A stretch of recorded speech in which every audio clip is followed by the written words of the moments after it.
Русские встают на колени только чтобы завязать себе шнурки. Да, именно так сказал премьер Словакии Роберт Фицо, человек, который едва выжил после покушения, но все равно говорит правду вслух. Правду, от которой у западных политиков дрожат колени. И не от молитвы.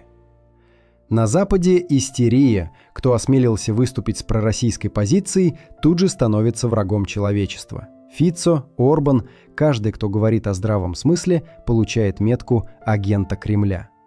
Видимо, теперь трезвость – это тоже преступление. А ведь все началось, как сказал Фицо, еще тогда, когда сопредельное государство было готово подписать мирное соглашение. Но приехал Борис Джонсон, тот самый британский джентльмен с вечным хаосом на голове, и убедил всех продолжать. Мол, поставим Россию на колени.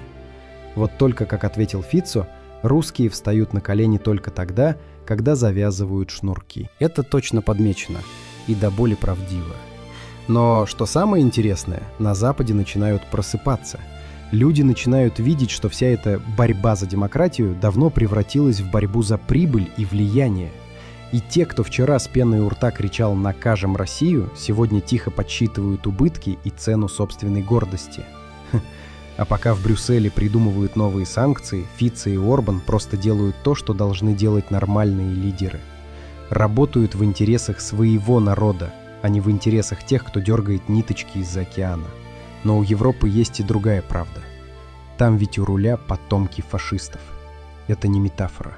Это буквально потомки тех, кто пытался уничтожить миллионы. И теперь они мечтают поквитаться. Разделить Россию на 20 или 30 частей, чтобы спать спокойнее. Министры, премьеры, все те же фамилии, все те же инстинкты. Только форма другая. И вот когда Фицо с трибуны говорит им в лицо, что Россия не встанет на колени, он напоминает им простую вещь. Историю невозможно переписать. И если кто-то думает, что можно победить народ, который выстоял под Сталинградом и под Курском, то пусть приготовится удивляться. Пусть Запад и дальше мечтает поставить Россию на колени, а мы, как всегда, просто завяжем шнурки и пойдем дальше. Если вам понравился этот материал, пожалуйста, оцените и подпишитесь на мой канал. Это поможет мне делать еще больше острых и честных выпусков для вас. До новых встреч на канале.